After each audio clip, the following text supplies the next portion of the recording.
नमस्कार. शुभ सकाळ. खरं तर आज रविवार 26 ऑक्टोबर 2025. 2 दिवसापूर्वी दिवाळी संपली म्हणायला हरकत नाही, परंतु ती फक्त कॅलेंडरवर. आपल्या खऱ्या आयुष्यात म्हणजे तुम्ही पाहाल की आपले जे दिव्यांग बांधव आहे त्यांच्या आयुष्यामध्ये रोजचाच दिवस दिवाळीसारखा असतो. त्याचं कारण म्हणजे तुमच्यासारखे समाजातले अनेक लोक आपल्या नंदनवनाला भेट देतात, इथे वेगवेगळे कार्यक्रमांचं आयोजन करतात आणि त्यातूनच खरं तर आपल्या मुलांना एक समाजाच्या प्रवाहात आणण्यासाठी थोडं का होईना हातभार लागतो.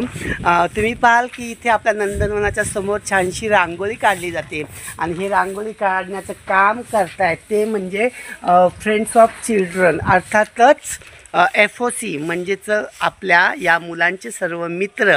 तर हे सगळे इथे आलेले आहेत आपल्या या दिव्यांग बांधवांसोबत दीपावली करण्यासाठी.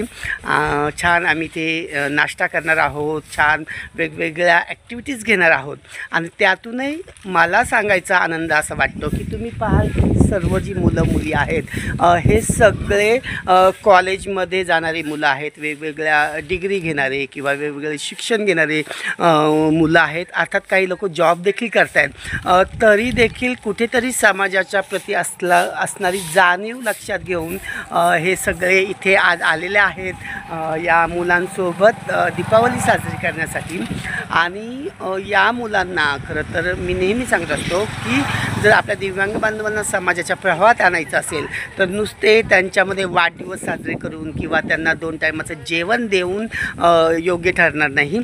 तर समाजामध्ये या विद्यार्थ्यांबाबत, या मुलांबाबत, अर्थातच दिव्यांगांबाबत जनजागृती होणे गरजेचं आहे. थोड्याच वेळात या मुलांसोबत मी छानशा गप्पा मारणार आहे, कारण समाजामध्ये अनेक गैरसमज या मुलांमध्ये असतात, मुलांबद्दल असतात. तर चला थोड्या वेळाने तुम्ही पाहाल की छान इथे आम्ही वेगवेगळ्या ॲक्टिव्हिटीज करणार आहोत. हॅलो फ्रेंड्स, आम्ही सगळे पोहोचलेलो आहोत. तुम्ही पण लवकरात लवकर या, आम्ही तुमची वाट पाहत आहोत.